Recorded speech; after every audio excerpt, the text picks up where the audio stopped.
Hello, everyone. I know all of you have chosen to be here because you are serious about your studies, and I really respect that. One thing I truly appreciate about An Academy is that it brings motivated students, dedicated teachers, educators together on one platform. It gives us the freedom to ask, to learn, and to grow consistently. In my classes, my goal is to make concepts clear, practical, and exam oriented. So पहली class से last class तक मैं आपको एक ही बात बार बार करूंगा आपसे वो ये होगा कि from the very beginning class जो आपकी होगी चाहे वो हिस्ट्री हो ज्योग्राफी हो पॉलिटी हो इकोनॉमी हो जो भी क्लास हो आपको पहली क्लास से सीखना होगा कि आंसर कैसे करना है. If you memorize everything, you get any information from any source and you store it here, लेकिन इसका कोई भी वैल्यू नहीं है unless and until you know how to put it on the paper. अगर आपको कितनी भी इंफॉर्मेशन होगी लेकिन आपको मालूम नहीं है कि कैसे मुझे ये इंफॉर्मेशन पुट करनी है एक सिंपल पेपर पर तो फिर आपका ट्रैक जो है वो गलत है वो चेंज करना पड़ेगा. इसीलिए मैं आज भी चाहे वो पहला लेक्चर हो चाहे वो दूसरा हो चाहे मेरा लास्ट लेक्चर हो मैं हर लेक्चर में आपसे यही बात करूंगा कि आंसर कैसे लिखना है not from the middle of the topics but from the very beginning of the topic. Clear. लेकिन स्टार्ट करने से पहले मैं हर कोई बच्चा इस दलदल में फंसा हुआ कि अगर मैं पढूं तो मैं क्या पढूं.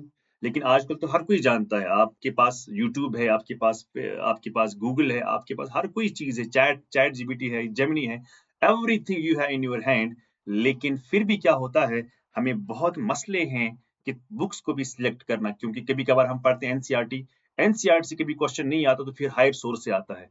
कभी कभार हम हायर सोर्स से पढ़ते हैं तो एनसीईआरटी से क्वेश्चन आता है. कभी कभार हम पढ़ते हैं एनसीईआरटी भी हायर सोर्स भी हम पढ़ते हैं लेकिन वहां से भी क्वेश्चन बहुत कम आते हैं तो फिर करंट अफेयर से क्वेश्चन आता है. फिर मैं आपको बोलूं कि कौन से बुक्स आपको पढ़ने होंगे so let me first tell you what are the books which I think which are very important. तो वो हर बच्चे को पता होना चाहिए. Let's understand say for example we have books here. Clear. So we have books here. So what are the books which are important हाँ geography में. तो हम यहाँ पर वो देखते हैं कि कौन से बुक्स ऐसे हैं. फॉर एग्जाम्पल बुक्स में सबसे पहले बात करता हूँ जब भी आपको बुक लानी होगी तो आप क्लास 11th की एक एनसीईआरटी है वो आप लाएंगे. क्लियर. क्लास 11th मैं पहले बुक के बारे में क्यों बात करता हूँ because this is very important. Secondly अगर मैं कहूँ कि क्योंकि आपका सिलेबस जो है ना मैं सिलेबस के बारे में बात करता हूँ जो आपकी पूरी ज्योग्राफी में मैं जो स्टार्ट करता हूँ मैं इंडियन ज्योग्राफी से ही स्टार्ट करता हूँ क्योंकि इंडियन ज्योग्राफी से मैं इसलिए स्टार्ट करता हूँ ताकि ताकि बच्चा जो है वो एक फैमिलियर हो जाए एक टीचर के साथ. फिर उसके बाद कुछ भी हो चाहे क्लाइमेटोलॉजी हो चाहे जियोमॉर्फोलॉजी हो चाहे ओशनोग्राफी हो जहां से आपको फिर उठाया जाएगा वहां पर आपको समझने में इजी हो जाएगा क्योंकि तब तक एक बच्चा एक उस्ताद के साथ एक टीचर के साथ एक फैमिलियर हो जाता है फिर उसको कोई भी दिक्कत नहीं है कोई भी कितना भी बड़ा टॉपिक क्यों ना हो वो आपको दिक्कत नहीं है समझने में. Clear. So let's understand first what are the books which are very important for this particular topic that is called Indian geography. आप एक काम करेंगे सबसे पहले आप एनसीईआरटी लाएंगे क्लास 11th की. वो है इंडिया फिजिकल. उसके बाद हमें एक बुक आती है higher source that's called what doctor Khullar. उसकी आती है इंडिया एक कॉम्प्रिहेंसिव ज्योग्राफी आती है इसकी. उसके बाद आपको फॉर एग्जांपल आप एनसीईआरटी पढ़ते हो तो आपको लगता है कि पेपर मुझे इस बार इसी में आएगा पॉसिबिलिटी नहीं कि आ सकता है. तो फिर हम क्या करेंगे थोड़ा ऊपर लेवल पर जाएंगे दैट्स कॉल्ड डॉक्टर खुलर की बुक आती है क्योंकि बहुत सारी ऐसी वेबसाइट्स हैं जो वेबसाइट्स कॉपी किया है इसी बुक से उसके बाद अपने वेबसाइट पर डाला है. उसके बाद जो थर्ड में यहाँ पर लिखूंगा that's what we call as current affairs. जो करंट अफेयर्स है वो बहुत ही इंपॉर्टेंट है हर सब्जेक्ट में whether it is geography it is polity it is economy it is science and technology जो भी है वो आपको पढ़ना होगा. लेकिन जब ये सामने ये बुक्स होते हैं जब ये बुक सामने होते हैं तो हर स्टूडेंट को ये लगता है कि मैं कितना पढूं मैं कहाँ से पढूं कितना पढूं. इसीलिए हम कहते हैं कि आपको क्या करना है आपको कुछ भी नहीं करना है आपको सिंपली क्लास नोट्स को फॉलो करना होगा. लेकिन क्लास नोट्स को फॉलो करने के लिए आपको क्या करना पड़ेगा आपको रेगुलर क्लास में बैठना पड़ेगा. Regular class means regular notes means आपकी कंसिस्टेंसी आपकी कंसिस्टेंसी मींस आपका सिलेक्शन। क्लियर? क्योंकि एग्जाम को क्वालिफाई करने के लिए आपको कंसिस्टेंसी रखना बहुत ही जरूरी है। इसलिए मैं कहता हूं चाहे क्लास नोट्स एनसीईआरटी आपको क्लास नोट से मिलेगा, डॉक्टर खुलर भी आपको क्लास नोट से ही मिलेगा, और करंट अफेयर से जो है वो भी आपको क्लास नोट से मिलेगा। फिर रहा जो हम पढ़ेंगे क्लाइमेटोलॉजी, उसके बारे में अलग बात करेंगे। जियोमॉर्फोलॉजी या ओशनोग्राफी या रिसोर्स जो हमारे पास हैं उनके लिए हम अलग बात करेंगे। फिलहाल के लिए हम बात करेंगे इंडियन ज्योग्राफी, और मैं यहाँ से स्टार्ट करूंगा, लेकिन इंडियन ज्योग्राफी में डायरेक्ट नहीं उठाऊंगा, मैं उठाऊंगा इंट्रोडक्शन ऑफ ज्योग्राफी। क्यों? क्योंकि मेरे कुछ बच्चे ऐसे होते हैं जो कहते हैं कि सर हमने 10th के बाद कभी भी ज्योग्राफी को नहीं पढ़ा है, और जो 10th में भी ज्योग्राफी पढ़ी थी उसमें जो बेसिक प्रिंसिपल्स हैं, बेसिक आइडियाज जो हैं, north south west east latitude longitude, ये भी हमें उस टाइम पर समझ में नहीं आया है, क्योंकि स्कूल में कॉलेज में उस हिसाब से नहीं पढ़ाते हैं। दैट इज द रीजन कि टीचर्स जो हैं फिर वो बाहर आए और उसके बाद ऑनलाइन पढ़ाना स्टार्ट किया। क्लियर? ताकि एक टीचर जो पढ़ा सकता है सच में, वो एक कमरे में नहीं पढ़ाए बल्कि पूरे इंडिया को पढ़ाए, ताकि हर बच्चे को एक फायदा मिल जाए। क्लियर? अब इंट्रोडक्शन में मैं क्या बात करूंगा कि मैं एज्यूम ये करूंगा कि हमें ज्योग्राफी बिल्कुल भी है ही नहीं, लेकिन अगर मैं इंट्रो से स्टार्ट करता हूं, डोंट थिंक कि मैं इंट्रो पर ही रहूंगा। आज ही बताऊंगा कि इंट्रो में ही मेंस का क्वेश्चन जो है वो कैसे निकल जाएगा, और उसको में हम कितना आंसर भर सकते हैं। क्लियर? तो यहाँ पर आपको सामने है, तो हम पढ़ेंगे, तो मैं क्वेश्चन भी आपके सामने रखूंगा, और मैं बोलूंगा कि क्या क्वेश्चन वाकई इंट्रोडक्शन में भी आ सकता है कि नहीं आ सकता है।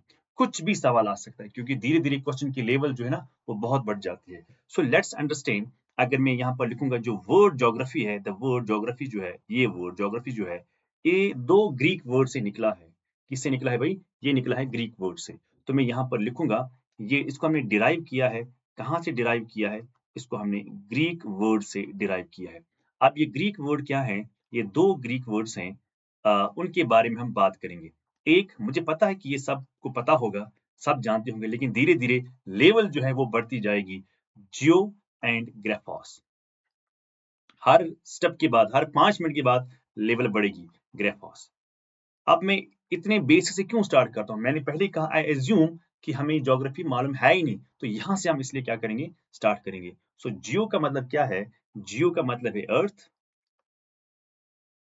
एंड ग्राफॉस का मतलब है डिस्क्रिप्शन। ग्राफॉस का मतलब क्या है भाई? डिस्क्रिप्शन। तो यहां पर आपको ये समझना होगा। So geo means what? Geo means earth, and graphos means what? Description. यहां तक क्लियर हुआ? अंडरस्टूड हुआ? लेकिन जब मैं इन्हीं वर्ड्स को पुट टुगेदर करता हूं, when I put together these words, when I put when I put together, जब मैं पुट टुगेदर करता हूं इन वर्ड्स को, तो इसका क्या मतलब निकलता है? It means what? Description of what? Description description of what? Description of earth. लेकिन नाउ हमें अंडरस्टैंड करना है कि what this description is. Clear? तो हम यहां पर बोल सकते हैं कि अर्थ जो है, अर्थ, या मैं यहां पर लिख भी रहा हूं, डिस्क्रिप्शन ऑफ अर्थ का मतलब होता है कि हम असली बात कर रहे हैं detailed study of what? Detailed study of what? Detailed study of what we call as earth. अब ये डिटेल स्टडी क्या हुआ कि हर एस्पेक्ट को, प्लेट्यूज के बारे में, प्लेन्स के बारे में, क्लाइमेट के बारे में, कोस्ट लाइन के बारे में, आइलैंड्स के बारे में, वॉल्केनो के बारे में, कहां पर वॉल्केनो है, वॉल्केनो है, क्यों नहीं है, तो इसको हम कहते हैं detail what? Detail study of what? Detail study of earth. Clear? Clear? अब अर्थ जो है, earth has always been seen, earth जो है, earth has always been seen as, ये इंपॉर्टेंट वर्ड है, as abode of what? Abode of human beings. Earth has always been seen as what? Abode of what? Abode of human beings. इसको मैं यहां पर highlight कर रहा हूं, abode of what? Human beings. Clear? इसीलिए scholars क्या कहते हैं, जो स्कॉलर्स हैं, 10 स्कॉलर्स क्या बोलते हैं, जो स्कॉलर्स हैं वो क्या कहते हैं? स्कॉलर्स कहते हैं define geography as, scholars define geography as geography as what? Description of earth. Description of what? Description of earth as what? As abode of what? Abode of human beings. तो ये बात आपको समझनी होगी कि abode of human beings जो है असल में यही कॉन्सेप्ट है। तो यहां से मैं कह सकता हूं कि अब हमें बात आ गई मेंस की। अगर हम कहते हैं ज्योग्राफी जो है, ज्योग्राफी को अगर हम डिफाइन करते हैं as abode of human beings, but what this abode of human beings indicate, what does it mean, what does it signify, वो हमें यहाँ पर समझना है। इसलिए मैं कहता हूं जो भी आप पॉइंट पढ़ते हो, what ever you study, what ever, क्योंकि आपको हर कोई चीज अच्छे से पढ़ना होगा, तब जाके आप सवाल में क्वेश्चन निकाल सकते हो, आंसर में आंसर निकाल सकते हो। ये तब पॉसिबल है जब आप एक क्लियर अंडरस्टैंडिंग रखते हो एक कॉन्सेप्ट की। क्योंकि मैंने इंट्रोडक्शन में ही कहा कि मेरा जो काम है, जो मेरी क्लास होगी, वो कॉन्सेप्चुअल क्लियर पर होगी, प्रैक्टिकल होगा, अंडरस्टैंडिंग पर होगा। डिफिकल्ट टॉपिक्स को आसान तरीके से समझाना, दैट्स माय जॉब। लेकिन आपका भी काम है कि आप भी मेहनत करें जिस तरह एक टीचर मेहनत करता है। अब हम यहाँ पर बात करेंगे, मैं इसको लेता हूँ वापस। अब हम यहाँ पर बात करते हैं ये abode ऑफ ह्यूमन बींग्स जो है ये क्या मतलब है। तो मैं यहाँ पर लिख ही रहा हूँ जो abode मतलब क्या है। abode of what? abode of human beings. abode of what? Human beings. Clear? Understood? अब ये abode ऑफ ह्यूमन बींग्स क्या होता है? What it means? abode of human beings होता तो होता क्या है? क्लियर? तो let's understand it one by one. अभी क्या होता है abode ऑफ ह्यूमन बीइंग का मतलब होता है earth as a home. First point I write here, earth as a home. Earth as a home. अब ये अर्थ एज ए होम का क्या मतलब है? यानी earth provides every necessary thing for human life. मतलब क्या है? अर्थ जो है, अर्थ क्या करती है? अर्थ प्रोवाइड्स एवरी नेसेसरी या एवरी नेसेसरी थिंग किसके लिए? For what? For life. आप मुझे बताइए क्या एग्जाम्पल आप पुट कर सकते हो यहाँ पर, जो आप मुझे यहाँ पर दे सकते हो। What could be the example जो आप लिख सकते हो, बताओ। सो let me show it here कि अगर मैं यहाँ पर देखूं, यहाँ देखिए जरा, अगर हम यहाँ पर देखते हैं कि क्या क्या एग्जाम्पल है। अगर आपने पहला पॉइंट क्या लिखा, first point you right road x home of what, या हम कहते हैं अर्थ एज ए होम, है ना? Earth as a home. Earth as a home में क्या लिखा आपने? Earth provides everything which is necessary for what? Human life. इसमें आप एग्जांपल क्या लिख सकते हो? यानी we have land, land for what? We have land for settlement, we have land for settlement. We have water for drinking, yes और no? We have water, water for what? Water for drinking. Do we need water only for drinking? No, we need also for what we call as agriculture. इसके लिए भी हमें चाहिए। अच्छा, suitable climate, देखो अगर आप किसी और planet की बात करेंगे तो आपको ऐसा climate नहीं मिलेगा। suitable climate, कितना suitable climate for what? For survival. अगर आप जिंदा रह पाते हो, it's because of the climate which is provided by the earth। And उसके अलावा क्या है कि आपको नेचुरल रिसोर्सेज भी हैं। तो नेचुरल रिसोर्स जो हैं वो भी आपको कहाँ से आते हैं? वो भी आपको इसी अर्थ से आते हैं, जिसको आप कहते हो as a home of man. तो ये हो गया पहला पॉइंट। अब सेकंड पॉइंट जो है that's called human environment relationship. Human environment human environment relationship. Clear? Human environment what we call as relationship. अब इसमें क्या आता है? नंबर ए, क्लियर, कि how humans adjust to the environment. Human beings जो हैं वो कैसे, हाउ ह्यूमंस, ये भी स्टडी किया जाता है, how humans adjust what? adjust their what we call as environment. कैसे ह्यूमन बींग्स इन्वायरमेंट के साथ अपने आप को एडजस्ट कर रहे हैं? क्या इतना ही आप पढ़ रहे हो? ना, बल्कि आप और भी चीज पढ़ रहे हो। How environment influences human activities. How how how environment influences what human what activities। Human activities पर इन्वायरमेंट कैसे इन्फ्लुएंस करता है? क्या इतना ही है? A B C. C point आप क्या लिख सकते हो? How humans modify environment. आपको ये भी समझाया जाता है, ये भी पढ़ाया जाता है हाउ ह्यूमंस ह्यूमंस कैसे क्या करते हैं, how humans modify, how it modify, how humans modify environment. तो ये भी बहुत ही इंपॉर्टेंट पॉइंट है जो आपको समझना होगा। लेकिन हम थर्ड पॉइंट भी लिख सकते हैं। ये जो अबोर्ड ऑफ ह्यूमन बीइंग्स की बात आप करते हो, ये फोकस करता है ह्यूमन लाइफ पर भी। क्या करता है? Focus on what? Focus on human focus on human life. Clear? It focus on what? Human life. जिसमें आप क्या लिख सकते हो? हाँ, सेटलमेंट के बारे में आप लिखते हो। किसके बारे में? सेटलमेंट के बारे में लिखते हो, यानी लोगों की सेटलमेंट क्या है, इसके बारे में आप पढ़ते हो। क्लियर? आप पढ़ते हो एग्रीकल्चर के बारे में, आप इसमें देखते हो सेटलमेंट के बारे में, या असल में तो हमने लिखा सेटलमेंट एग्रीकल्चर। आप लिखते हो ट्रांसपोर्ट के बारे में, आप लिखते हो इंडस्ट्रीज के बारे में। क्लियर? आप लिखते हो पॉपुलेशन डिस्ट्रीब्यूशन के बारे में, आप लिखते हो कल्चर के बारे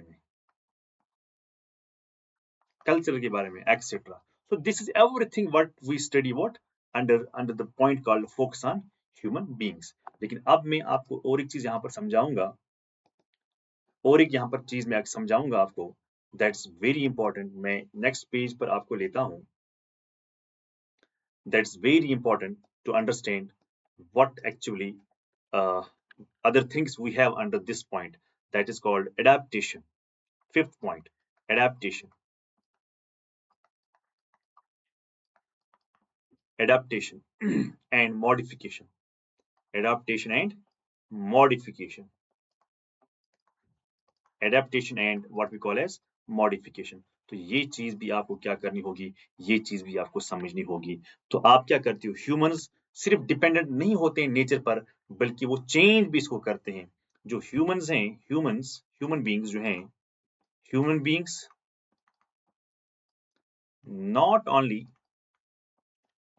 not only depend, human being सिर्फ डिपेंड ही नहीं होते हैं किस पर? Not only depend on nature, बल्कि वो साथ साथ में क्या करते हैं? वो साथ साथ में इसको मॉडिफाई भी करते हैं। Human being is not only depend on nature, but also do what?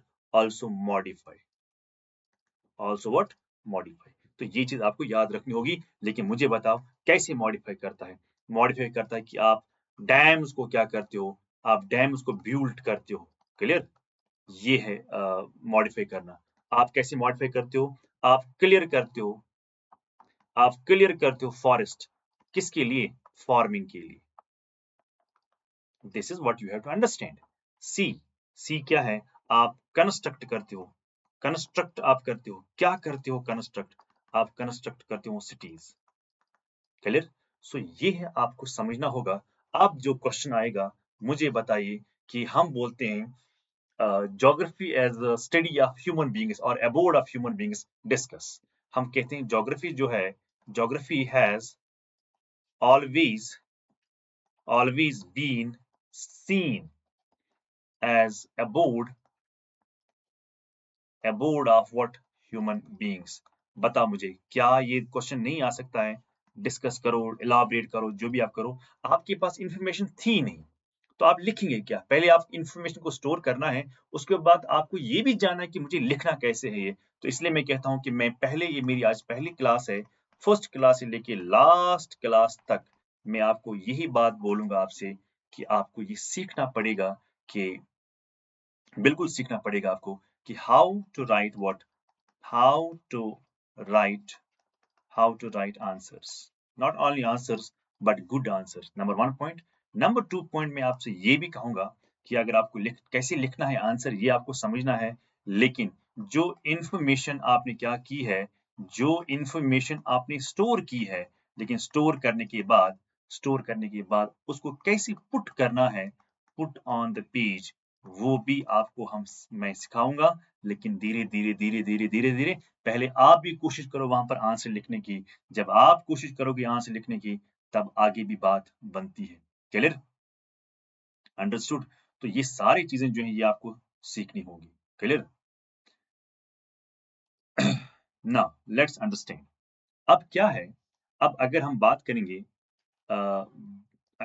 करेंगे अब दूसरे वाले पॉइंट्स को कि कैसे हम समझेंगे कि ज्योग्राफी जो है इसमें और क्या चीजें हैं। एक चीज हमने सीखी, that's called what we call as geography, जो है इसको हम कहते हैं abode of what, abode of human beings. Clear? ये हमने समझा इस अर्थ की डेफिनेशन में। अब लेट्स अंडरस्टैंड कि जो प्राइमरी ऑब्जेक्टिव जो है, देखो मैं हर कोई चीज नहीं लिखूंगा क्योंकि स्लाइड्स बनी हुई हैं, सब कुछ है, तो यहाँ पर आपको नोट करना पड़ेगा। जो प्राइमरी ऑब्जेक्टिव जो है, प्राइमरी ऑब्जेक्टिव जो ज्योग्राफी का है, वो आपको याद रखना है। जैसे for example we have examination, जैसे for example we have what we call as description, जैसे for example we have explanation. Clear? क्या तीन वर्ड्स आपको मेंशन करने होंगे। एक एक आपको करना है वर्ड याद एग्जामिनेशन का,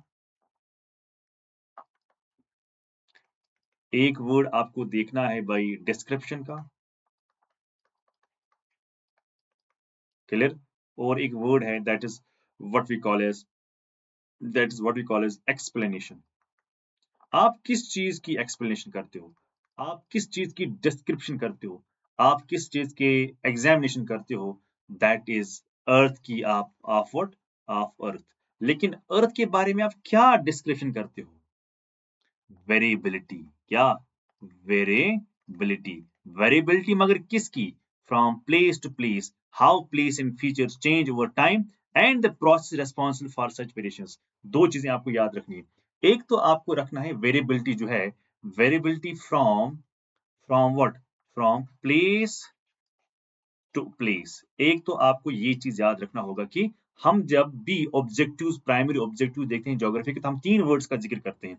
नंबर वन इज एग्जामिनेशन करना, डिस्क्रिप्शन करना, एक्सप्लेनेशन करना। किसका एक्सप्लेन करना, किसका डिस्क्रिप्शन करना, किसका एग्जामिनेशन करना, दैट इज अबाउट अर्थ। लेकिन सवाल ये है कि आप क्या चीज अर्थ के बारे में एग्जामिन करते हो, डिस्क्रिप्शन करते हो और एक्सप्लेन करते हो। That's variability from place to place. अगर एक जगह पर प्लेन्स हैं, दूसरी जगह पर प्लेन्स क्यों नहीं है? अगर एक जगह पर माउंटेन्स हैं, दूसरी जगह पर माउंटेन्स क्यों नहीं है?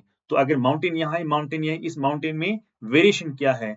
तो एक तो हो गया ये। लेकिन सेकंड, जो भी आप फिजिकल फीचर देखते हो, मुझे बताइए यहाँ पर अगर माउंटेन है, वहां क्यों प्लेन्स हैं? अगर वहां डेजर्ट्स हैं, तो यहाँ पर क्यों कोल्ड है? तो ये जो है, इसको हम कहते हैं forces, forces what we call as forces responsible. ये दो चीजें हम ज्योग्राफी में पढ़ते हैं। एक, वेरिएशंस को देखते हैं, सिमिलरिटीज को देखते हैं from place to place, and second, what are the force responsible for such variations. तो दो चीजें हम ज्योग्राफी में यहाँ पर पढ़ते हैं। क्लियर? अब हम ज्योग्राफी को हम कहते हैं, geography is often called as spatial science, यानी हम स्पेस की यहाँ पर बात करते हैं, बिकॉज इट इंक्लूड्स, देखो it includes recognizing, it includes what? It includes recognizing. It includes recognizing. It includes analyzing. It includes explaining. Explain करना, analyze करना और recognize करना। Recognizing करना, analyzing करना, explaining करना। किस चीज की एनालाइजिंग करनी है, किस चीज की रिकॉग्निशन करनी है, किस चीज का एक्सप्लेनेशन करना है, वही तो मैं बात कर रहा हूँ ना। Variations, similarities, differences in phenomena, हाँ, on the earth surface. Clear? Clear? तो हम यही बात कर रहे थे अभी कि जो हम ऑब्जेक्टिव्स में असल में इंक्लूड कर रहे हैं, इसकी वेरिएबिलिटी क्या है फ्रॉम प्लेस टू प्लेस, और इसके लिए फोर्सेस क्या है रिस्पॉन्सिबल इन सच वेरिएशंस को from place to place. Clear? Clear? Understood? Now बहुत सारे फिनोमेना सिमिलर भी हैं, बहुत सारे फिनोमेना सिमिलर भी हैं, सिमिलर भी है और डिसिमिलर भी है। तो जब हम देखते हैं डिसिमिलरिटी, जब हम देखते हैं variations from place to place, यहां देखो, जब हम क्या देखते हैं, जब हम वेरिएशंस देखते हैं, जब हम वेरिएशंस देखते हैं कहां से? From place to what, place to place. जब हम वेरिएशंस देखते हैं फ्रॉम प्लेस टू प्लेस, तो इसीलिए हम कहते हैं geography, it was logical to consider geography as areal differentiation. समझा? तो हम क्यों कहते हैं ज्योग्राफी को एज एरियल डिफरेंशिएशन? इसका एक ही लॉजिक है, क्योंकि हम वेरिएशंस को पढ़ते हैं फ्रॉम प्लेस टू प्लेस। यहाँ और वहाँ की वेरिएशंस क्यों हैं, यहाँ और वहाँ पर वेरिएशंस क्यों हैं? अगर यहाँ पर प्लेटू है, यहाँ पर प्लेन है, अगर यहाँ पर प्लेन है तो वहां पर माउंटेन क्यों है? तो ये वेरिएशंस को हम स्टडी करते हैं। लेकिन इसमें खास पॉइंट ये भी याद रखना है कि it talks about casual relationship between any two phenomena. तो एक तो जो मैंने आपको पहले कहा ऑब्जेक्टिव में, एक तो हम वेरिएशंस पढ़ते हैं फ्रॉम प्लेस टू प्लेस, लेकिन साथ साथ में हम ये भी देखते हैं what are the forces responsible. चलो इसको हम यहाँ पर समझते हैं कि ये कहना क्या चाहता है। क्लियर? फॉर एग्जाम्पल, अभी तो मैंने कहा फॉर एग्जाम्पल, मैं यहाँ पर एक सिंपल एग्जाम्पल लेता हूँ जो आमतौर बुक्स में भी लिखी हुई होती है, ताकि आपको थोड़ा और ज्यादा समझ में आ जाए। अगर मैं फॉर एग्जाम्पल दो स्टेट्स या दो एरियाज की बात करता हूँ, for example I talk about Tamil Nadu and I talk about say for example Jammu and Kashmir. Clear? ये दो ऐसे प्लेसेस हैं, इन दोनों का जो क्रॉपिंग पैटर्न है, फॉर एग्जाम्पल अगर मैं क्रॉपिंग पैटर्न की, अगर मैं फिनोमेना की बात करूं, इट्स अ फिनोमेना, कि अगर मैं क्रॉपिंग पैटर्न की बात करूं, कहाँ की बात करूं?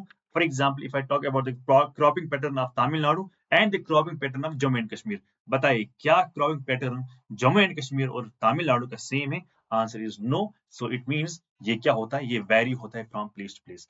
क्या सिर्फ हम इतना ही पढ़ते हैं? ना, हम क्या करते हैं, हम हमेशा फाइंड आउट करते हैं casual relationship between any two phenomena. यहाँ पर दो फिनोमेना की हम बात कर रहे हैं, एक फिनोमेना की बात नहीं कर रहे हैं, दो। जैसे फॉर एग्जाम्पल मैंने यहाँ पर लिखा example cropping pattern, cropping pattern. अब मैं क्रॉपिंग पैटर्न किसकी बात करता हूँ, मैं एक प्लेस की बात करता हूँ या दो प्लेस की बात करता हूँ? मैं दो प्लेस की बात करता हूँ। उसके बाद मैं देखता हूँ कि क्यों ये वेरिएशंस हैं। जैसे मैंने जम्मू एंड कश्मीर की बात की एंड सेकंड मैंने फॉर एग्जांपल तमिलनाडु की बात की। मुझे मालूम है जम्मू एंड कश्मीर में क्रॉपिंग पैटर्न जो है ये सेम नहीं है, ये वैरी करता है। क्लियर? तो मुझे समझ में आया कि क्वेरी करेगा, लेकिन सिर्फ मुझे वैरी ही करना नहीं देखना है, मुझे साथ साथ में ये भी देखना है कि what are the forces responsible for such variations. So उसको हम कहते हैं casual relationship between any two phenomena. तो वो any two phenomena क्या है वो हम यहाँ पर देखते हैं। एक तो हमने देखा क्रॉपिंग पैटर्न, अब क्या देखना है, फोर्स रिस्पॉन्सिबल। जैसे जो कश्मीर का, जम्मू एंड कश्मीर का जो क्लाइमेट है वो क्लाइमेट यहाँ नहीं है, जो क्लाइमेट यहाँ है वो क्लाइमेट यहाँ नहीं है। सिमिलरली आपको यहाँ की और वहाँ की सॉइल जो है वो सेम नहीं मिलती है, आपको यहाँ की वहाँ की वेजिटेशन जो है वो आपको सेम नहीं मिलेगा, आपको यहाँ की और वहाँ की, आपको climate, soil, vegetation, demand demand of market जो है वो क्या है। जैसे मैं आपको ऐसे समझाऊं, कश्मीर में किस चीज को कंज्यूम करते हैं लोग और तमिलनाडु में किस चीज को कंज्यूम करते हैं लोग। फॉर एग्जाम्पल जैसे साउथ में वड़ा पाव ज्यादा खाते हैं या बाकी चीजें ज्यादा खाते हैं, बिरयानी ज्यादा खाते हैं। आप नॉर्थ की बात करोगे, लाइक कश्मीर की बात करोगे, तो यहाँ पर वड़ा पाव आप नहीं पाओगे, यहाँ पर आपको चावल ज्यादा मिलता है। क्लियर? सो मैं ये नहीं कहता हूँ कि वहां पर चावल नहीं है, लेकिन मैं कहता हूँ कंज्यूम कैसे करते हैं, डिमांड ऑफ द मार्केट क्या है, पीपल, लोग क्या चाहते हैं। Similarly we have one more point you can add here, that is कि टेक्नोलॉजी जो है, फार्मर्स जो टेक्नोलॉजी यूज करते हैं वो टेक्नोलॉजी भी सेम नहीं होगी। अब आप कहोगे सर क्या टेक्नोलॉजी? मैं कह सकता हूं कि एक क्रॉप दैट्स कॉल्ड राइस, उसके लिए आपको बहुत सारे मेथड्स हैं। For example you have broadcasting method, for example you have ploughing method, you have drilling method, you have Japanese method. तो आपको बहुत सारे मेथड्स हैं। क्यों मेथड्स अलग अलग हैं? क्योंकि आपकी टोपोग्राफी अलग है, इसलिए आपको वेरिएशंस आती है इन चीजों में। तो मुझे बताए यहाँ का क्लाइमेट और यहाँ की सॉइल, यहाँ की वेजिटेशन, यहाँ का डिमांड ऑफ मार्केट बिल्कुल भी तमिलनाडु से नहीं मिलता है। दैट्स वाई एक फिनोमेना में हमें वेरिएशन आती है, that's called cropping pattern. So this was very easy to understand. Now moving forward जो है हम क्या देखेंगे, लेट्स मूव फॉरवर्ड। अब उसके अलावा क्या है, हम कहते हैं जो ग्रीक्स हैं, ग्रीक्स, असल ग्रीक्स क्या है, असल में Greeks is a country called what, Greece. Greece कहाँ है भाई? ये है Europe. Europe is a continent, जहां पर आपने ग्रीस देखा, उसके ऊपर अल्बानिया देखा है ना। तो ये चीजें आपको आगे पढ़ाया जाएगा। लेकिन फिलहाल क्या हम बोलते हैं, जो ग्रीक्स हैं they are suppose to be the first geographers of the world, या मैं कह सकता हूं ये पहले स्कॉलर्स हैं। क्या है भाई? ये पहले स्कॉलर्स हैं। स्कॉलर्स किसके? स्कॉलर्स ज्योग्राफी के। क्लियर? जिसमें हम दो का नाम लेते हैं। फॉर एग्जाम्पल, एक का नाम है हिकेटिस, एक का नाम है फॉर एग्जाम्पल थियोफेरेस्टस। इनको हम कंसिडर करते हैं एज अर्लीस्ट व्हाट? अर्लीस्ट ज्योग्राफर्स। मैं नहीं कहता हूं कि these are the first ones, but इनको हम कंसिडर करते हैं one of the earliest geographers. Clear? लेकिन उसके बाद अगर मैं आज की बात करता हूं, जो ये इम्यूनल कांट है, कांट के बारे में आपने पढ़ा होगा। कांट सोशियोलॉजी के बारे में, सोशियोलॉजी वालों ने पढ़ा होगा, पॉलिटिकल साइंस वालों ने पढ़ा होगा, लिटरेचर वालों ने पढ़ा होगा। कांट के बारे में आपने लगभग लगभग इन लोगों ने पढ़ा होगा। लेकिन अब जिन्होंने नहीं पढ़ा है, थोड़ा सा मैं उसके बारे में यहाँ पर डिस्कस करता हूँ। जो जो जो क्रेडिट जो जाता है, credit of defining what? Credit of defining scope of what? Scope of geography जो है, it goes to what? It goes to Immanuel Kant। यानी स्कोप डिफाइन करना ज्योग्राफी का, हर चीज का स्कोप होता है। ज्योग्राफी का डिफाइन करना scope goes to the, this credit goes to what we known as the personality, famous personality, Immanuel Kant। Clear? अब उसके अलावा क्या है? उसके अलावा ये है कि पहले मैं कहता हूँ कि ज्योग्राफी एंड हिस्ट्री को हम क्या करते, इकट्ठा पढ़ते थे। जैसे आप इसको ऐसे समझो कि जैसे 10th तक हम पढ़ते ना, हिस्ट्री, ज्योग्राफी, सिविक्स, इकोनॉमी इकट्ठा पढ़ते थे, एक ही सब्जेक्ट कंसिडर किया जाता था। लेकिन जो ही आपने 10th पास किया, आप 11th में आ गए, तो फिर ज्योग्राफी अलग सब्जेक्ट था, पॉलिटिकल साइंस अलग सब्जेक्ट था, हिस्ट्री अलग सब्जेक्ट था, इकोनॉमी अलग सब्जेक्ट था। वो तो अलग बात है, लेकिन मैं कहता हूँ ये हमें आज मालूम है कि सब्जेक्ट अलग अलग है। पहले पहले क्या होता था? पहले पहले ज्योग्राफी एंड हिस्ट्री को कंसिडर किया जाता एज वन। क्लियर? लेकिन इसी ज्योग्राफी को अलग करना from the history, again this credit goes to home, that's called Immanuel Kant. सो मैं यहाँ पर लिखता हूँ कि सेपरेट करना, separate geography from what? From history। separate geography from what? from what we call as history। तो ये भी किसको जाता है? ये भी किसको जाता है? ये भी कांट को ही जाता है। क्लियर? समझ आया? तो ये चीज आपको समझनी होगी। This is very important point two understand. Can't को ही क्रेडिट जाता है what we call as defining the scope of geography, defining the scope of geography, और separate करना geography को from history, this too goes to what we call as Kant। Clear? Understood? शाबाश। अब हम यहाँ पर ये देखते हैं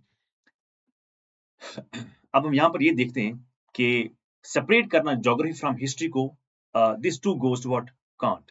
अब यहाँ पर आप समझे कि क्या अलग किया है हमने, अलग क्या किया है और इसको क्या अलग किया है। For example, if I talk about for example history, history को इसने अलग किया है from the subject called what?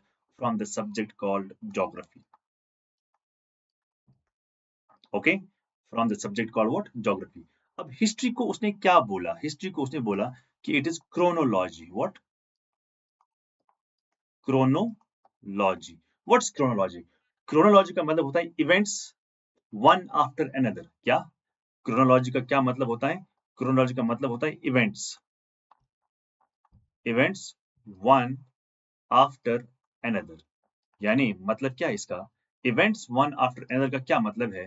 तो ये आपको यहाँ पर थोड़ा समझना होगा कि व्हाट आई मीन से इवेंट्स वन आफ्टर अनदर। तो इवेंट्स वन आफ्टर अनदर का मतलब ये होता है, फॉर एग्जांपल, आपकी क्लास में कोई, किसी की हाइट जो है वो ज्यादा होती है, किसी की उससे कम होती है, किसी इससे कम होती है, this called events one after another. मगर इसको हम ऐसे समझते हैं, फॉर एग्जाम्पल, अगर मैं देखूं कि जो यूरोपियंस यहाँ पर आए थे ट्रेड करने के लिए, फिर एडमिनिस्ट्रेशन की, फिर हुकूमत की, फिर कॉलोनीज बनाई, वो हमें यहाँ पर नहीं देखना है। लेकिन मुझे ये बोलना है कि यूरोपियन में से सबसे पहले कौन आया? क्या डच पहले आया? क्या पोर्चुगीज पहले आया? क्या ब्रिटिश पहले आया? कौन आया था? या मैं ऐसे ही बोल सकता हूँ, अगर हम मुगल पीरियड की बात करते हैं, मुगल्स में कौन से पहले आया था, बाद में कौन आया, बाद में कौन आया, बाद में कौन आया, ठीक है ना? या उस वक्त किस किस की सल्तनत यहाँ और थी, उसके बाद कौन आया, उसके बाद कौन किसकी सल्तनत आई। जैसे पहले आया था मुगल, उसके बाद आए उसके बाद ब्रिटिश आए कि उसके बाद पोर्चुगीज आया। जो भी आया उसको हम कहते हैं इवेंट्स वन आफ्टर अनदर। लेकिन जो ज्योग्राफी की अगर हम बात करते हैं, इसको क्रोनोलॉजी नहीं कहा, बल्कि इसको कहा chorology. What's chorology? This is very important word. तो कोरोलॉजी का क्या मतलब है, इसको हम यहाँ पर समझते हैं। कोरोलॉजी का मतलब है, कोरोलॉजी का मतलब है यूनिट्स ऑफ अर्थ्स व्हाट,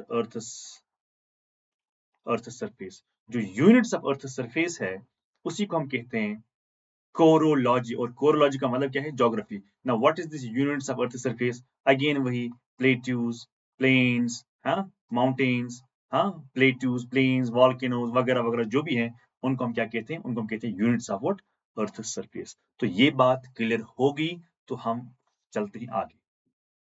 अब यहाँ पर क्या है, एक स्कॉलर है जिसका नाम है एरिस्टोस्थीनिस। बहुत बार आपने सुना होगा, he is the person, he is the person, he coined the word geography. इसीलिए मैं इसको इन्वर्टेड कॉमास में रखता हूँ, यानी Eratosthenes is a person, he coined the word geography. लेकिन डिफाइन क्या किया इस ज्योग्राफी को? As a study of earth as a home of man. ये होम ऑफ मैन क्या होता है, ये मैंने आपको पहले ही समझाया। सो ये बात जो है, ये सोसाइटी में उठा, कब की बात है, 3rd सेंचुरी की बात है। And he too was from what, he too was from Greece. Clear? 3rd century में एक बंदा उठता है, सोसाइटी से बाहर करके निकल के आता है, and he gives the word called geography. तब से लेके ज्योग्राफी को हम पढ़ते हैं। फिर अलग बात है, ज्योग्राफी हिस्ट्री इकट्ठा पढ़ाया जाता था, एक ही सब्जेक्ट कंसिडर किया जाता था। बाद में कांट को ही क्रेडिट जाता है कि उसने क्या किया, उसने इसको अलग किया। क्लियर? नेक्स्ट, नेक्स्ट क्या है, next you must understand, it is about the Hartshorne. Hartshorne की जो डेफिनेशन है ना, ये बहुत ही पॉपुलर है, सवाल आ सकता है, सवाल आ सकता है, हार्टशोन के बारे में सवाल पूछा जा सकता है। क्लियर? बिल्कुल पूछा जा सकता है हार्टशोन के बारे में। अब हार्टशोन ने क्या कहा है, हार्टशोन ने कहा कि geography is concern to provide accurately, orderly and rational description and interpretation of variable character of earth surface। तो इसने बहुत सारे अल्फाज जो हैं, बहुत सारे वर्ड्स जो हैं, इसने यूज किए हैं। जैसे मैं नंबर 1 की बात करता हूँ, जैसे इसने क्या यूज किया है, इसने यूज किया है एक्यूरेटली। इसने यूज किया वर्ड एक्यूरेटली। अभी एक्यूरेटली का क्या मतलब है, एज पर द पर्सन कॉल्ड हार्टशोन। तो इसको आप कैसे लिखेंगे, एक्यूरेटली का क्या मतलब है, जो ज्योग्राफी जो है, it aims to give correct and factual information about earth. यानी ये क्या एम करता है, ये एम करता है, aims to give correct and factual information. मगर याद रखना, क्या हम बात यहाँ पर करें सिर्फ फैक्चुअल इंफॉर्मेशन देता है, लेकिन फिलहाल के लिए मैं सिर्फ एक्यूरेटली वर्ड का मतलब बोलता हूँ कि what he wants try to make us understand accurately. Accurately का मतलब है he the geography aims to give correct and factual information. मगर किसके बारे में, हम अर्थ के बारे में बात कर रहे हैं। Clear? Like for example, I can give the example, like we can say exact location क्या है,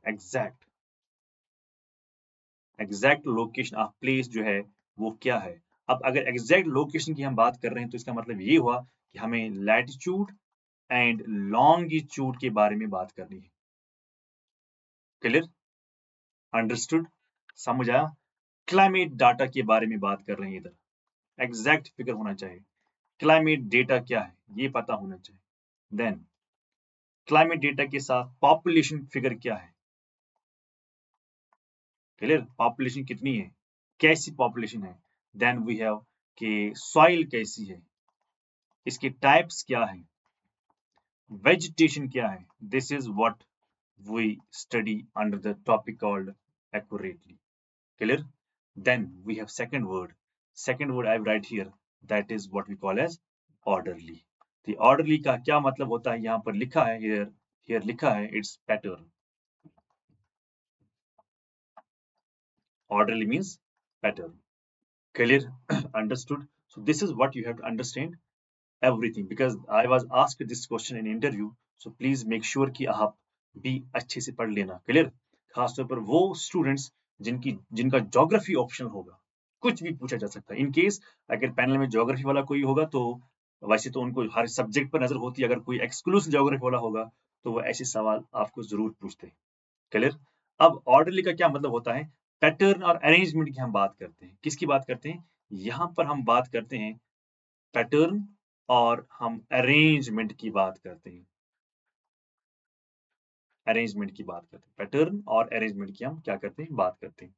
अब पैटर्न अरेंजमेंट हम किसकी बात करते हैं? फॉर एग्जाम्पल हम बात करते हैं डिस्ट्रीब्यूशन की, मगर डिस्ट्रीब्यूशन किसकी? डिस्ट्रीब्यूशन ऑफ रेनफॉल की हम बात करते हैं। This is what we study under orderly heading. Clear? Distribution के बारे में बात करते हैं। हम बात करते हैं पैटर्न की बात करते हैं, मगर क्या pattern of what? Pattern of settlement की हम बात करते हैं। क्लियर? हम सिर्फ पैटर्न सेटलमेंट की बात नहीं कर रहे हैं, बल्कि हम डिस्ट्रीब्यूशन ऑफ इंडस्ट्रीज के बारे में बात करते हैं। Distribution of what? इंडस्ट्रीज के बारे में हम भी बात कर रहे हैं।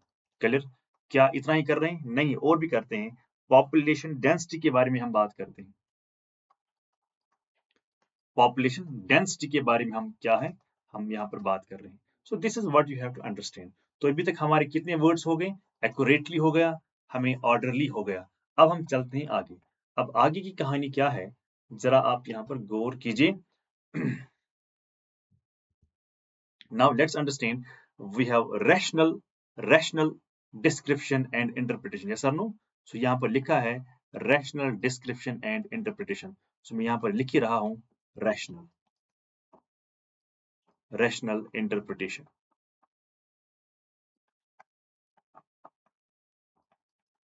Please pay attention. Clear? अब यहाँ पर हम क्या करते हैं? We not only describe about facts, we also explain the reasons.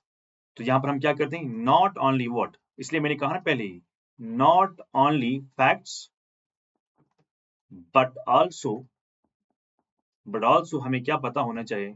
What we call as reason. हमें reason ही पता होना चाहिए, ना कि सिर्फ फैक्ट तो है ही है, लेकिन reason भी पता होना चाहिए। फॉर एग्जाम्पल हमें यहाँ पर है डेजर्ट, है ना डेजर्ट? कहाँ पर है डेजर्ट? डेजर्ट को हम यूजुअली पाते हैं 30 डिग्री लैटिट्यूड पर। ठीक है, हमने लैटिट्यूड 30 डिग्री लैटिट्यूड पर हमने देखा, चाहे वो क्या है 30 degree latitude. For example this is our earth, for example this our earth, this our equator, this is 30 degree north, 30 degree south. आपको इस वाले इलाके में आपको क्या मिलता है? इधर आपको मिलता है डेजर्ट्स। ठीक है, डेजर्ट्स है तो इट्स ओके, लेकिन क्यों? रीजन क्या है? क्यों मिलते हैं यहाँ पर deserts? That is the point. So यहाँ पर हम ये भी स्टडी करते हैं। Clear? Understood? Why population density is more on the river valleys, यानी पॉपुलेशन डेंसिटी जो है, पॉपुलेशन डेंसिटी कहाँ पर ज्यादा है? पॉपुलेशन डेंसिटी ज्यादा कहाँ पर है? रिवर्स पर। हमें मालूम है रिवर पर पॉपुलेशन बहुत रहती है पॉपुलेशन रिवर्स पर, लेकिन क्यों रहती है? What is the reason? तो ये भी हम यहाँ पर पढ़ते हैं। क्लियर? अच्छा, क्यों? वाई इंडस्ट्रीज, ऐसे क्या होता है? Why industries are close to what? Close to raw material. जो रॉ मटेरियल है वहां पर क्यों इंडस्ट्रीज लोकेट है? Why they are close to in raw material. Clear? तो ये भी हम क्या करते हैं? ये भी हम पढ़ते हैं। लेकिन फाइनली हम क्या पढ़ते हैं? हम फाइनली पढ़ते हैं वेरिएबल कैरेक्टर भी हम पढ़ते हैं। क्लियर? वेरिएबल कैरेक्टर भी हम यहाँ पर पढ़ते हैं। लिखा यहां तक? समझे ना सब कुछ? क्लियर हुआ? अंडरस्टैंड हुआ? This is what you have to understand. Clear? Okay, now pay attention. अब हमारा है, यहां पर मैं लिख ही रहा हूं। नाउ वी हैव फोर्थ है या फिफ्थ है, whatever is the number, we have variable what? Variable character. Variable what? Character. इस वेरिएबल कैरेक्टर में हम क्या पढ़ते हैं? हम बोलते हैं कि अर्थ जो है इट इज नॉट यूनिफॉर्म। तो हम बोलते हैं कि अर्थ जो है, earth is not what? Is not uniform. Earth is what? Earth is not uniform. उसके बाद हम ये भी देखते हैं कि यूनिफॉर्म के साथ हम देखते हैं ये किस किस में डिफर होता है। इट डिफर्स इन किस किस में डिफर होता है? क्लाइमेट में डिफर होता है। यस और नो? क्लाइमेट में डिफर होता है। क्या सिर्फ क्लाइमेट में हो रहा है? Relief, resources, culture, source, relief, resources, लिखा कल्चर,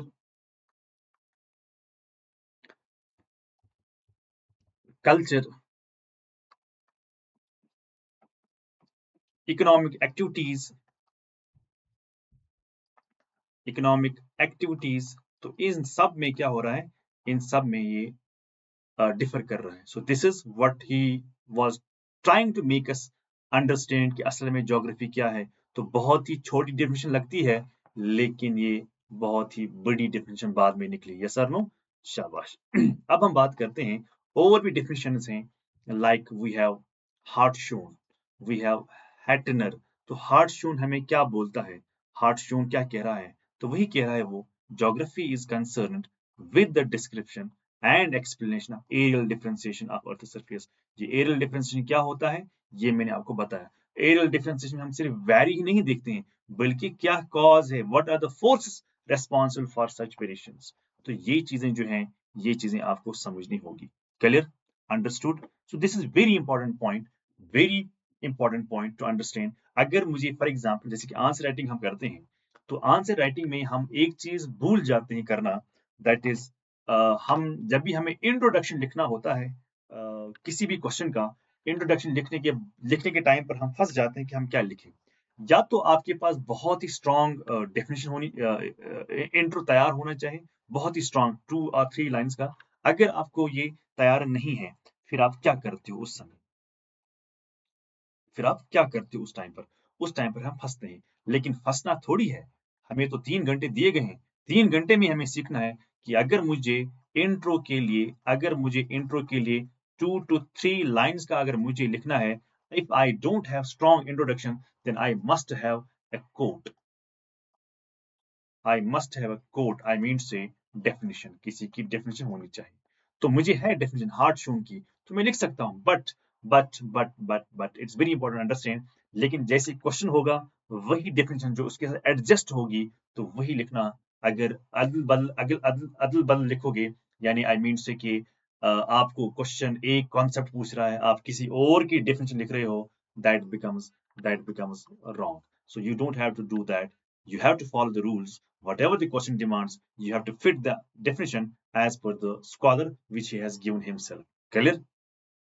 लेकिन और एक डेफिनेशन है, वन मोर डेफिनेशन. ज्यादा डेफिनेशन भी याद कहाँ रहेंगे, लेकिन कुछ डेफिनेशन होना जरूरी है. That is for example Aristotle ने क्या कहा है, हार्टशून ने क्या कहा है, और हार्टशून और एक चीज बोलता है, उसके बाद हेटनर भी बोलता है. कम से कम 4-5 डेफिनेशन आपको पता होनी चाहिए सब्जेक्ट के बारे में. क्लियर? अब हार्टशून क्या, हेटनर क्या कहता है, हार्टशून तो हो गया. अब हेटनर क्या कहता है, हेटनर कहता है ज्योग्राफी स्टडी करता है differences of phenomena usually related in different parts of earth surface. चलो इसको हम एक्सप्लेन करते हैं कि हेटनर क्या बोलता है. हेटनर सबसे पहले बात करता है, ये बात करता है डिफरेंसेस ऑफ फिनोमेना. क्या कह रहा है बात, differences of what, differences of phenomena, differences of phenomena, ये आपको देखना है. What is this difference of phenomena as per what? As per Hettner. Clear? वो कहता है phenomena means features or events.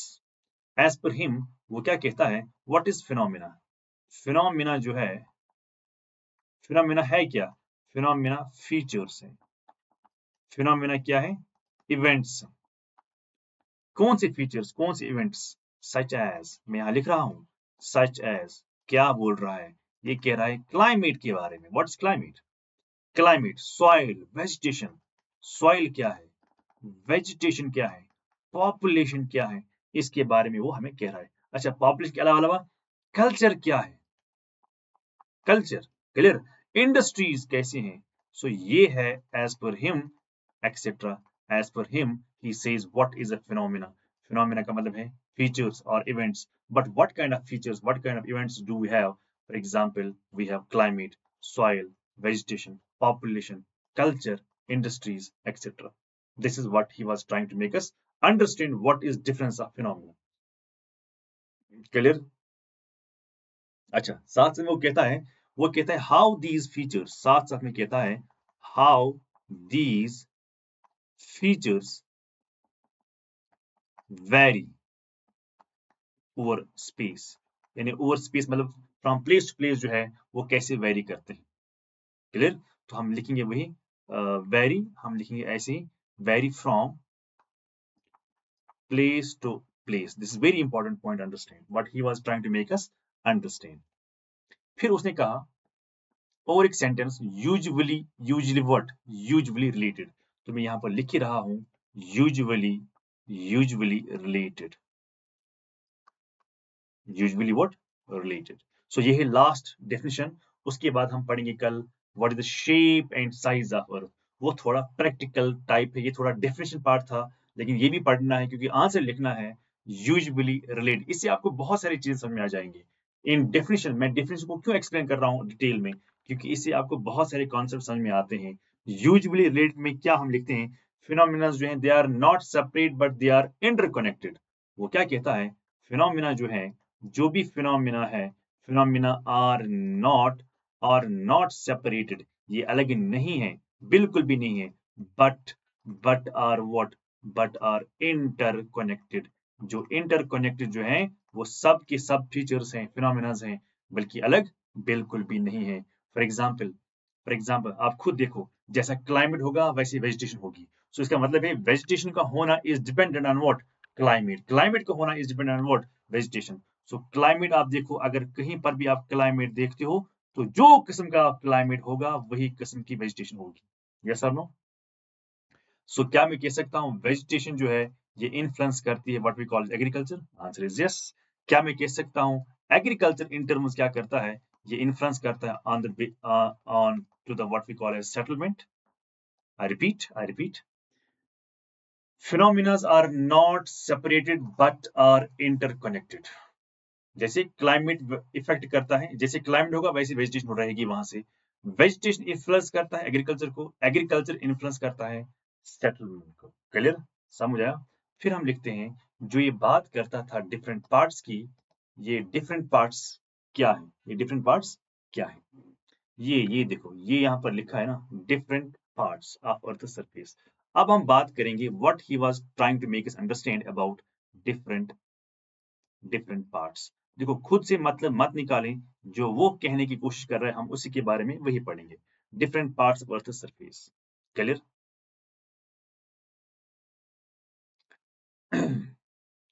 वो उसने क्या बोला, उसने कहा कि डिफरेंट पार्ट्स में क्या है, ज्योग्राफी फोकस करता है, जो सब्जेक्ट है ज्योग्राफी, ये फोकस करता है, किस पर फोकस करता है? Geography focus on specific region, on specific what, geography focus on what, specific region, कुछ स्पेसिफिक रीजन पर ये फोकस करता है, या एरियाज पर ये क्या करता है, या एरियाज पर ये फोकस करता है।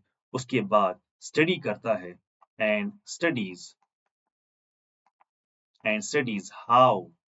How each reason, how each how each region is what, is different from others, is different from what, from others। तो ये आपको समझना होगा। क्लियर? अंडरस्टैंड हुआ? फॉर एग्जाम्पल मैं आपको एग्जाम्पल दे सकता हूँ। एग्जाम्पल के तौर पर हम ये बोल सकते हैं what what exist in a place, यानी कोई प्लेस है वहां पर क्या है, what exist in a place, what exists in a place। Clear? How different factors are connected। देखो क्या बात कर रहा है वो, how different factors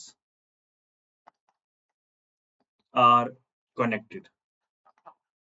तो ये भी आपको समझना है। how one place differ from other, how one place differ from other। तो ये भी आपको भाई समझना होगा कि वो हेडर हमें कोशिश क्या कर रहा है समझाने की। This is what he was trying to make us understand। Clear? लिखा सबने? अंडरस्टैंड हुआ? क्लियर हुआ? ये सर नो। अब जब आगे हम पढ़ेंगे ना, और भी एग्जाम्पल में दे सकता हूँ, चलो और मैं इसको इजी बनाता हूँ। मे भी आधे बच्चों को शायद इसमें भी गड़बड़ी होगी, लेकिन मैं कोशिश करूंगा कि आपको हर कोई बात जो है वो आपको समझ में आए। क्लियर? अंडरस्टैंड हुआ?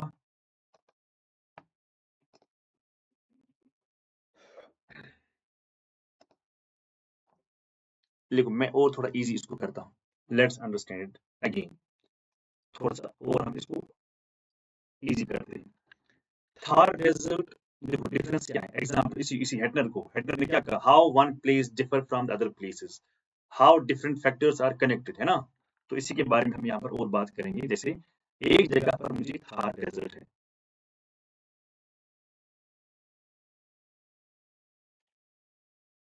एक जगह पर मुझे क्या है, थार, एक जगह पर मुझे थार डेजर्ट है। अगर थार डेजर्ट मुझे एक जगह पर है, लेकिन मुझे एक जगह क्या है, मुझे एक जगह अमेज़न भी है, क्लियर। सो अमेज़न जंगल है, फॉरेस्ट है, अमेज़न फॉरेस्ट भी एक जगह मुझे है, क्लियर। चलो हो गया ये। मुझे फॉर एग्जांपल डिफरेंट क्लाइमेट्स हैं, है कि नहीं, मुझे डिफरेंट क्लाइमेट्स भी है कि नहीं। तो ये डिफरेंट क्लाइमेट्स मुझे क्यों है, क्लियर। डिफरेंट वेजिटेशन भी मेरे पास है, क्यों है, I have what, different what, I have different vegetation, clear, understood. Different vegetation के साथ साथ मुझे डिफरेंट पॉपुलेशन डेंसिटी भी है, डिफरेंट पॉपुलेशन डेंसिटी भी है, क्लियर। डिफरेंट पॉपुलेशन डेंसिटी के साथ साथ मुझे डिफरेंट इकोनॉमिक एक्टिविटीज भी है, डिफरेंट इकोनॉमिक एक्टिविटीज भी है। सो ये डिफरेंसेस हैं जो हमें मिलती हैं, क्यों मिलती है, क्या कारण है, इसके पीछे क्या लॉजिक है, तो ये सब चीजें जो हैं ये हम पढ़ते हैं ज्योग्राफी में। लेकिन आपको खास ख्याल रखना होगा कि जो भी चीज हम ज्योग्राफी में पढ़ते हैं वो हमें डिटेल में पढ़ना है। सो दिस जो मैंने आज पढ़ा है इस लेक्चर में, this was about what we call as definition, beginning, starting of the geography, clear. तो इसलिए मैंने कहा कि हर 5 मिनट के बाद लेवल जो है वो आहिस्ता आहिस्ता आहिस्ता आहिस्ता बढ़ जाएगी। जो कल हम टॉपिक पढ़ेंगे दैट विल बी अबाउट, वो थोड़ा वो अब यहाँ से प्रैक्टिकल स्टार्ट हो गया। अब प्रैक्टिकल का क्या मतलब है मैं यहाँ पर आपको समझाऊंगा। दैट इज अब आपको थोड़ा कैलकुलेशन करनी होगी। अब आपको फॉर एग्जाम्पल आपको पढ़ना है शेप के बारे में, आपको पढ़ना है साइज के बारे में, क्लियर। सो ये चीजें आपको पढ़नी है, शेप के बारे में, साइज के बारे में आपको पढ़नी है। अच्छा, शेप एंड साइज के बारे में बहुत सारे लोगों ने अपनी अपनी ऑब्जर्वेशन दी हैं, डेफिनेशन दी है, उसके बाद ऑब्जर्वेशन भी किया है। तो वो ऑब्जर्वेशन हमें पढ़नी है, डेफिनेशन हमें पढ़ना है, जिसमें हम पूरी की पूरी तरह से कॉन्सेप्ट को क्लियर करेंगे। उसके बाद हम पढ़ते हैं latitudes, longitudes, India as a geographical unit, है ना। उसके बाद इंडियन नेबर्स, जिस पर क्वेश्चन आता है क्योंकि हर बार दो, एक तो इंडिया एंड चाइना और इंडिया एंड पाकिस्तान, हमेशा कुछ ना कुछ इन दोनों के दरमियान रहता है, एक तो चाइना की साइड से और एक तो पाकिस्तान की साइड से। तो ये सेंसिटिव एरियाज दोनों साइड से हैं, इसलिए कंटिन्यूस न्यूज में आते हैं। जैसे इस बार मैं थोड़ा करंट्स का बोलता हूँ। शख्सगम जो है, शख्सगम वैली, शख्सगम वैली अभी आपने देखा होगा पार्लियामेंट पर इस बात पर बहस हुई है। तो करंट अफेयर्स में आया शख्सगम वैली जो है वो, उस पर चाइना जो है वो कंस्ट्रक्ट करता है बिल्डिंग, तो वो कंसर्न है फॉर इंडिया के लिए। तो इसीलिए ये न्यूज में था। शख्सगम वैली क्या है, ये क्यों सेंसिटिव एरिया है, तो ये सब जो है ये हम पढ़ते हैं क्लास में। लेकिन फिलहाल के लिए आज का इतना ही था। और आपने अभी सीखा कि आंसर जो है पहला ही टॉपिक है जहां से हमने सीखा कि आंसर भी, क्वेश्चन भी निकलता है, और क्वेश्चन को कैसे आंसर करना है वो अभी हम आगे पढ़ेंगे। लेकिन फिलहाल के लिए मैंने आपको इन्फॉर्मेशन दी। अगर मुझे क्वेश्चन आया geography is considered as abode of human beings, तो मैं कैसे लिखूंगा, जब अदरवाइज मेरे पास सिर्फ 2 लाइन्स थे, लेकिन 2 लाइन्स को मैं 150 वर्ड्स कैसे बनाता हूँ, तो वो हमें सीखना है, क्योंकि मुझे थोड़ा डेप्थ में जाना है। जितना आप अच्छे से लिखोगे, फॉर एग्जाम्पल आप लिखते हो कोई चीज, आपने लिखी 5-6 पॉइंट्स आपने लिखे, इट्स ओके, लेकिन 5-6 पॉइंट्स हर कोई बच्चा लिखता है। सो आप सेम हो ना, तो सिलेक्ट कौन हो गया, सिलेक्ट कोई नहीं हुआ। लेकिन जो थोड़ा सा डिफरेंट करेगा, जैसे मैंने आपको डिफरेंस 4-5 बोले, मैंने आपको बोला कि वो किधर किस पॉइंट के बारे में क्या बात कर रहा था। तो अगर आप ऐसे थोड़ा स्पेसिफिकली लिखोगे, तो आपको 1 मार्क्स आधा मार्क जो है वो हर क्वेश्चन में आपको आगे ज्यादा आएगा। That means eight the and you will be selected, not the one जो नॉर्मल आंसर लिखता है। इसलिए नॉर्मल आंसर लिखने की कोई भी कोशिश ना करना, हमेशा कोशिश करना कि हमें आंसर्स वो लिखने हैं जो मुझे, जिससे मुझे क्या हो जाएगा, जिससे मुझे बेनिफिट होगा। क्लियर, जिससे मुझे बेनिफिट होगा। बेनिफिट कैसे मिलेगा? बेनिफिट आपको क्या करना है, आपको कुछ ऐसे एक्स्ट्रा टिप्स लिखने हैं, एक्स्ट्रा चीजें लिखनी है जो नॉर्मल आंसर में, जो नॉर्मल आंसर हमारा होता है, उस नॉर्मल आंसर में आपको वो नहीं मिलेगा। तो इसीलिए आपको कुछ 2-3 पॉइंट्स ऐसे लिखने हैं जो बिल्कुल डिफरेंशिएट करेगा आपका आंसर किसी और के आंसर के साथ। जब भी आपका आंसर डिफरेंट होगा, जब भी आपका आंसर डिफरेंट होगा किसी और के से, तो समझ लेना कि आपकी सिलेक्शन है।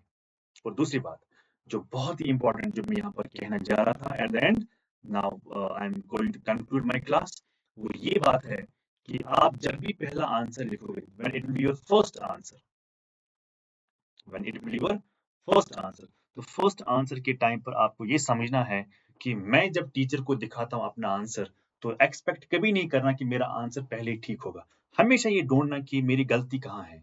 जैसे कि मगर, हाँ, एक चीज यहाँ पर मैं ऐड करूंगा कि मगर उसमें आपको क्या करना होगा,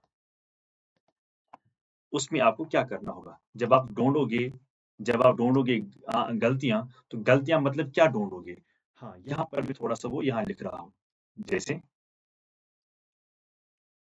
फॉर एग्जाम्पल, जैसे मैं यहाँ लिख रहा हूँ, जब आप पहला आंसर लिखोगे, उसमें आप फॉर एग्जाम्पल आपने 2 मिस्टेक्स की है, क्लियर, आपने 2 मिस्टेक्स की हैं।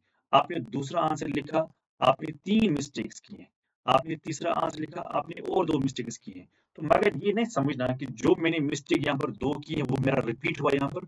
Mistake should not be repeated at all. हाँ, आप गलतियां जरूर करें अपने आंसर में, बिल्कुल डेफिनेटली करें आप आंसर, लेकिन जो गलतियां पहले आंसर में करोगे वो दूसरे में नहीं होनी चाहिए, दूसरे में कोई और गलती होनी चाहिए। सो ऐसे लिखते लिखते लिखते लिखते आप जब जाओगे, तो आपका एक दिन आएगा जब आप 50वां आंसर लिखोगे, 60th आंसर लिखोगे, तो वो आपका क्या होगा, वो आपका करेक्ट होगा।